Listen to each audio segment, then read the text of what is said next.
we determine the maroon communities and how we access those.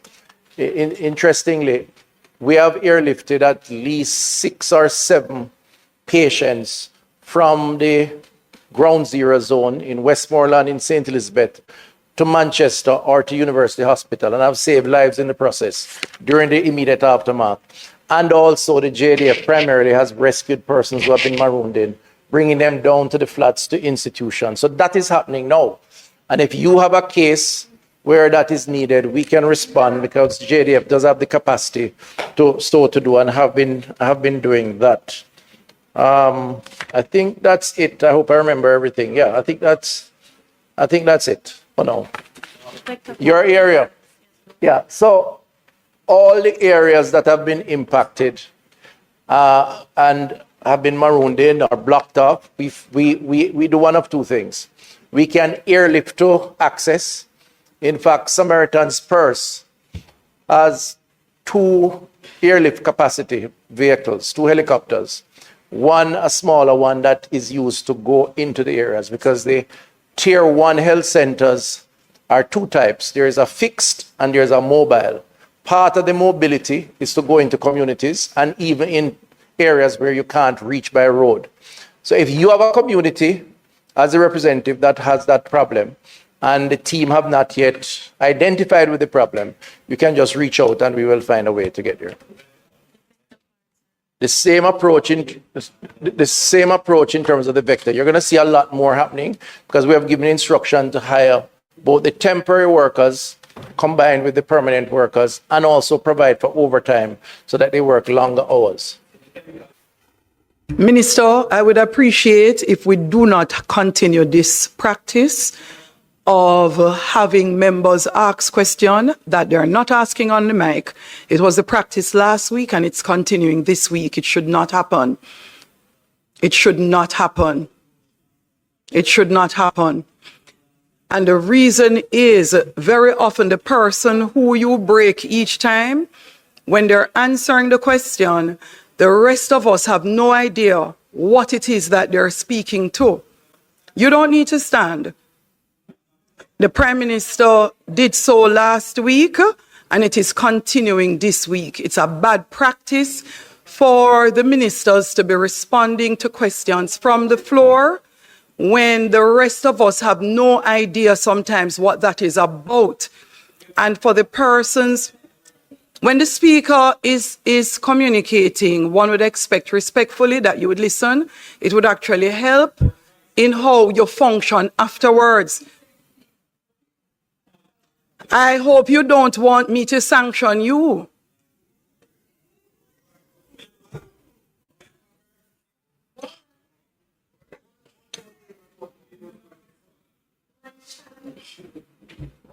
Minister, please have members ask their questions, take the notation. And there are times when the opposition leader would ask a question and the leeway is granted. But what is happening is every member has started to just ask whatever they feel like from the floor. It cannot work.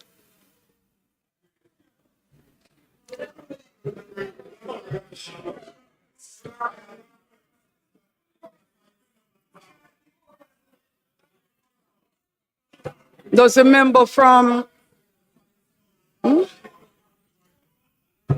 Clarendon?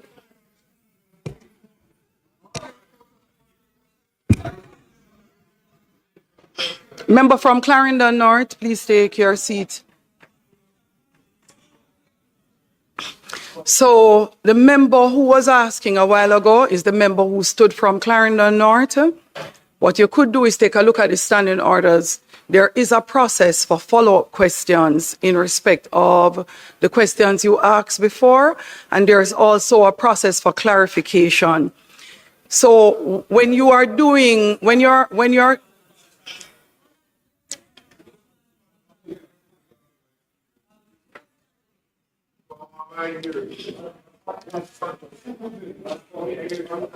so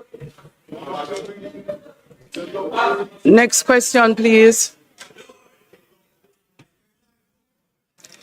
Turn your mic on. Turn your mic on. Angelo, that's not funny. So you can encourage everybody to stand if you would so like to.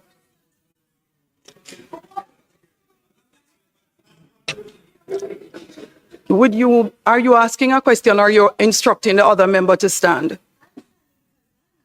Okay.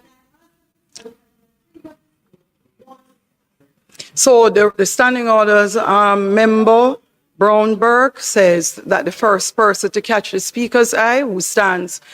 That's what the standing order says. So since you are the only person standing, I suspect, since you are the only person standing, I would hope that knowing you have caught the speaker's eye and encouraging other members to stand as well.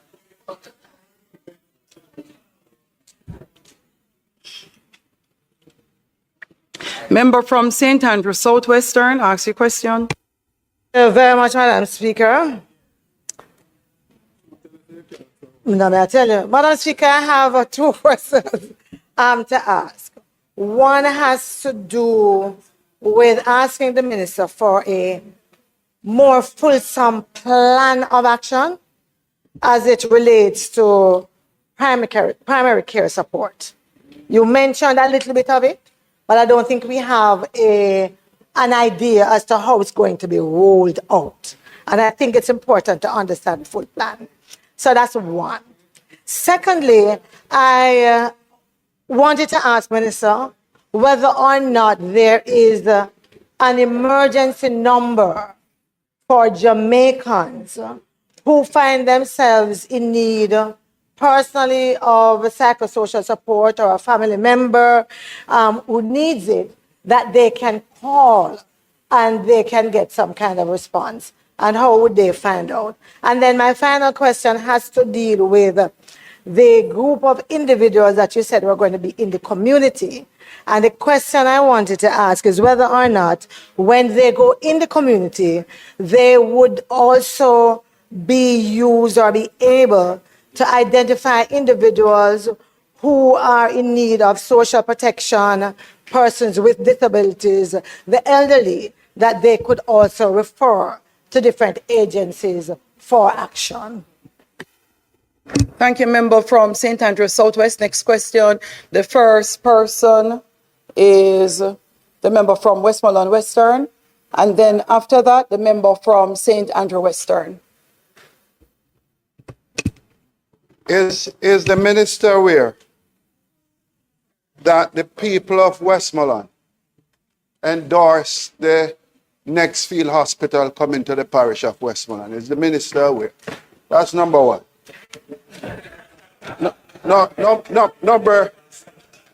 Number two, is the minister aware that the road to the Grange Hill Health Center is blocked as we speak? That's number two. And Minister, number three and final, no, I don't want to say it. Minister, you made an announcement in regards to Sablamar Hospital. Will this delay the renovation and the what you plan on doing in terms of refurbishing the Sablamar Hospital going forward? Thank you.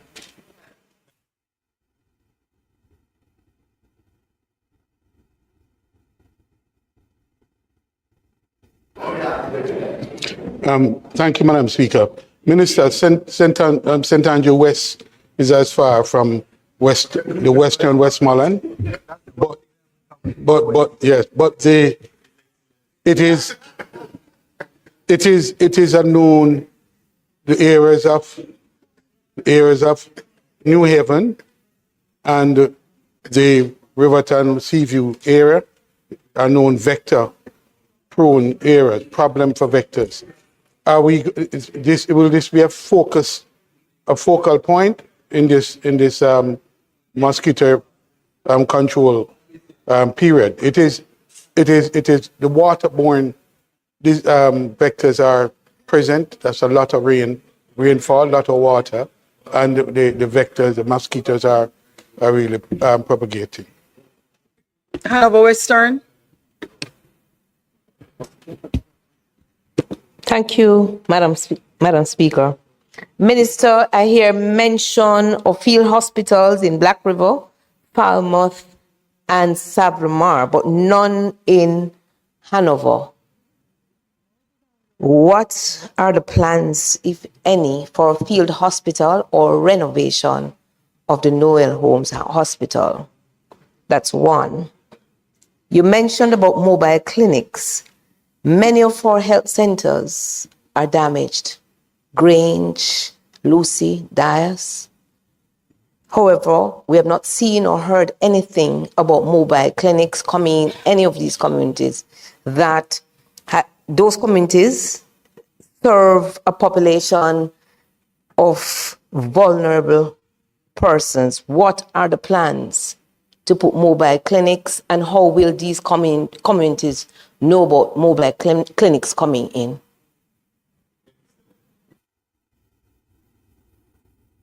The member from Portland Eastern first, and then the member from St. Anne Southeastern after. You have to turn your mic on once you're acknowledged, member. Thank you, Madam Speaker. Minister, this is a question that I'm hoping you will be able to assist in relation to communicable disease and certainly cold storage. So there was a hope that light would have been restored in many places, but that hasn't happened. So there's a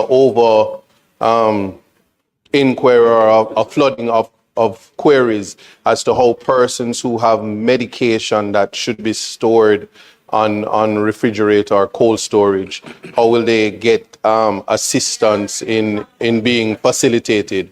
It's a hope that there would be some prospective solution in anticipation that it's going to rise if the light isn't returned in areas. I know I'm in the east, but it's escalating to a point that I'm hoping, not asking for a mobile clinic, but certainly at the local level, that something can be put in place. So there are places that persons can go to the community where at least their medication can be stored, and if that's something to be considered, because it is escalating. Thank you. You're not next. Next, catching the eye of the speaker, member from St. Anne Southeast, and member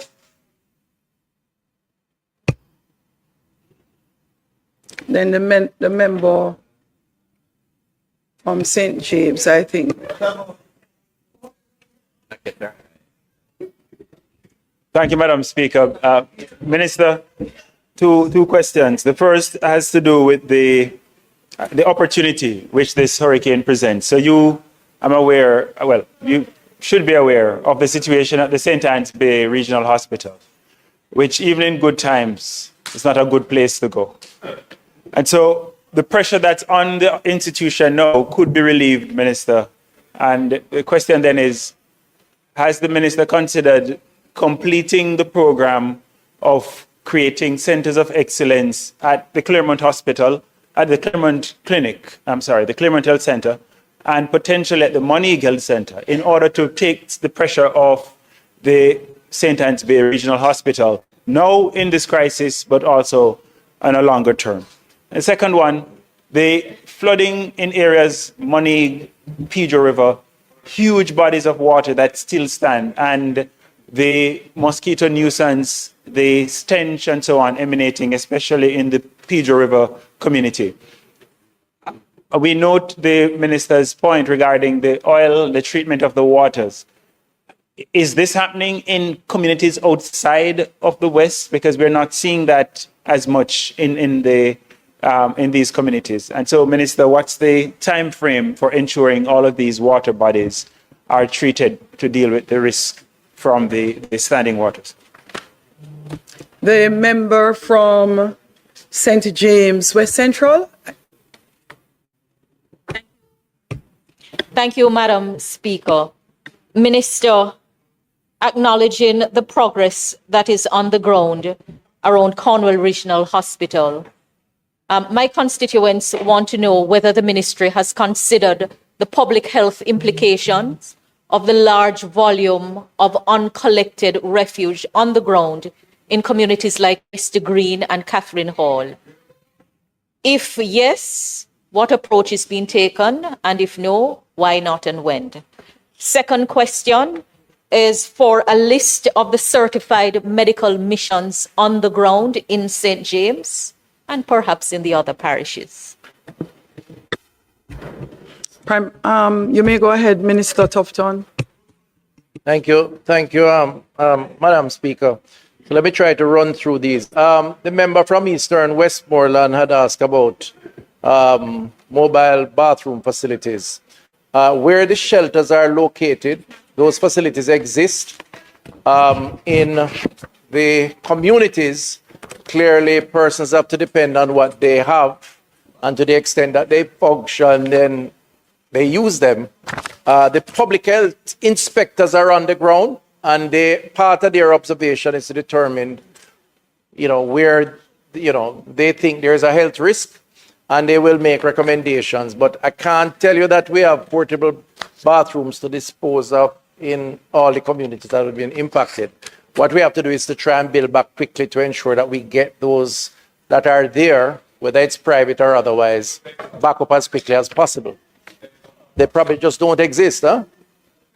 Now, that's a challenge. But I look into the matter because it's a genuine concern.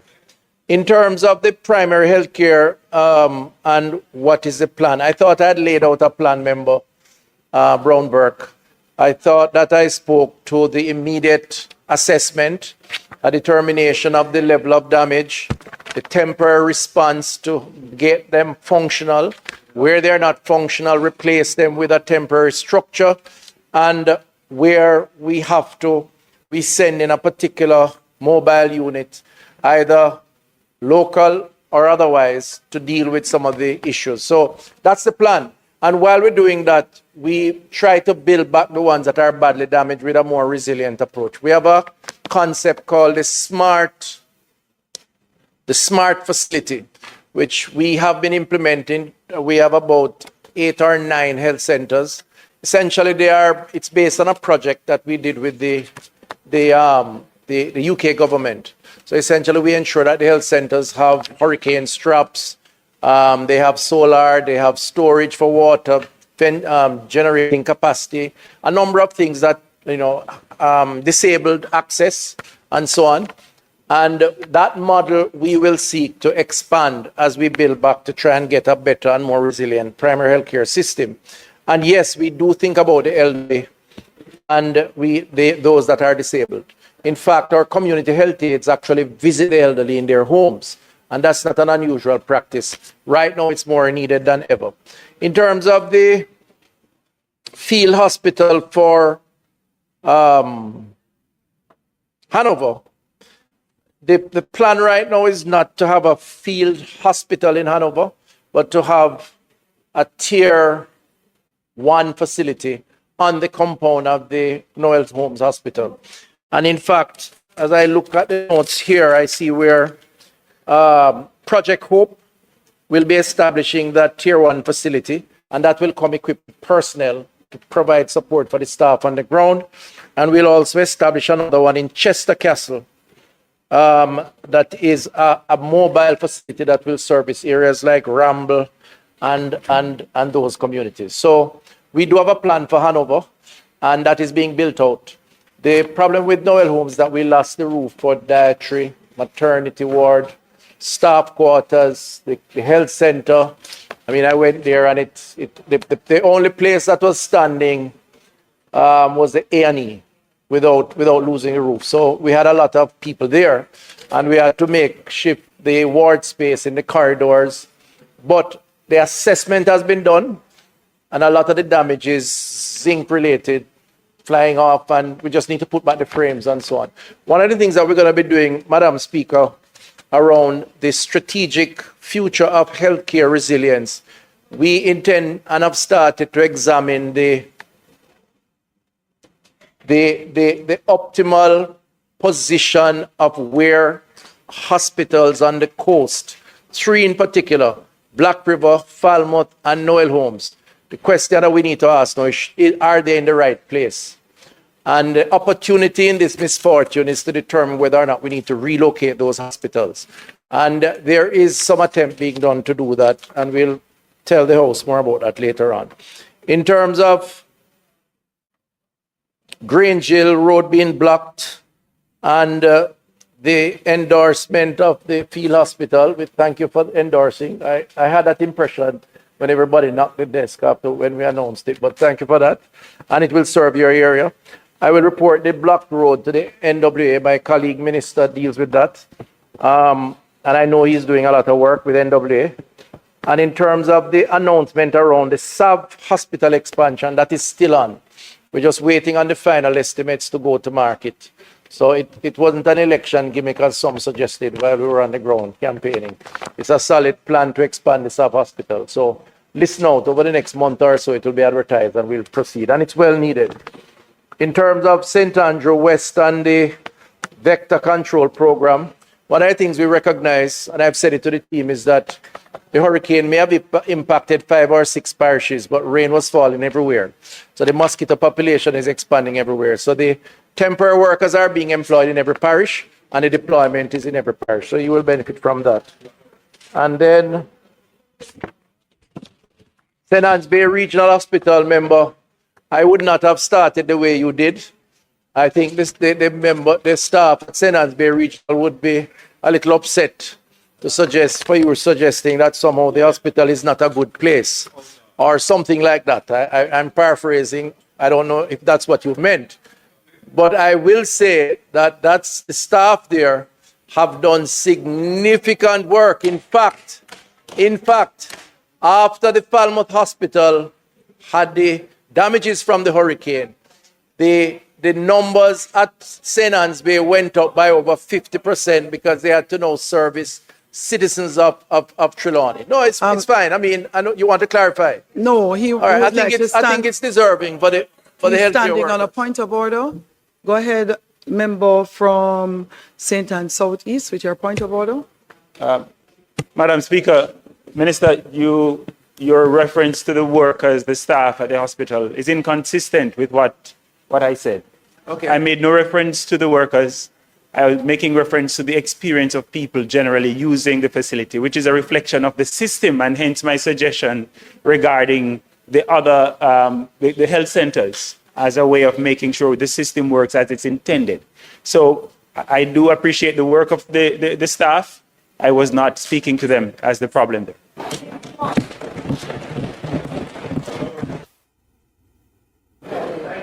That is wonderful for a new member. That's actually not a point of order also, but allowed and giving you the leeway so that the minister can make the correction. We are going to do a session. We are going to try to do a session. I think it's necessary that we do a session on just standing orders. So yes, he could say that. All right. Not a point of order. It isn't. So what I believe that we may have to do, especially for new members, for the benefit of new members and some older members too, who do their 20 years every year for the first time, I think we are going to do some standing orders training. Go ahead, Minister. Thank you, Madam Speaker. And in the interest of the mood and the spirit of unity that has characterized the House today, I will give the member the benefit of the doubt. Maybe it was just a communication issue that was misplaced, but okay, fine. I'm glad you have corrected that, or at least clarified it. But in regards to the communities and the health centers that you have mentioned, member, the plans for the expansion or upgrading of those health facilities have not changed because of the hurricane. But I would recommend that you speak to the regional authority and the parish manager to get better particulars. But we're not stopping the work. This has slowed it down because we have to respond to the immediacy of the emergencies. And in terms of Portland and food storage and electricity, member, you have a very friendly neighbor in your member of parliament. And I'm sure you can have dialogue with him. He's in charge of electricity restoration. I am probably the wrong person to speak to on that. and I know he's working hard. But as far as the food storage is concerned, no, you asked me about electricity, and I'm saying your friendly neighbor.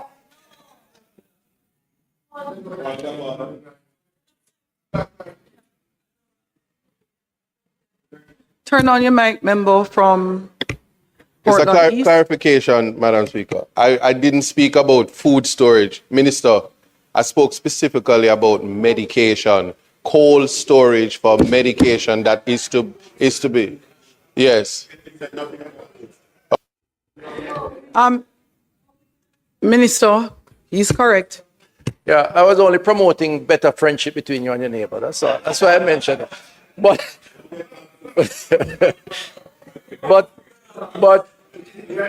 one of the, let me just say that the NHF is charged with the distribution of medicines, and where those medicines need cold storage, to the extent that they would have expired or are no longer good, they will retrieve them and replace them. And a lot of their storage has backup generating capacity, and that's what the mobile health centers are for, mobile pharmacies are for. If you think there's an issue, though, please reach out and we'll happily try to assist you. I can put you on to the NHF. And the final question on Central St. James. Member, the NSWMA would be the agency responsible for taking the solid waste away. We do work together, and I'll certainly raise that as it relates to your area. And in terms of the list of volunteers or missions, I can certainly make that available. In fact, I believe it is on the ministry's website, but I'll happily make that available to you, because maybe it's good for you to know who is actually in your area, not just the government, but the volunteers also. Thank you very much, Madam Speaker. Thank you, Minister. On the statement by Minister, we'll continue with a statement from the Honorable Minister of Agriculture, Fisheries, Mining. May I have a podium, please?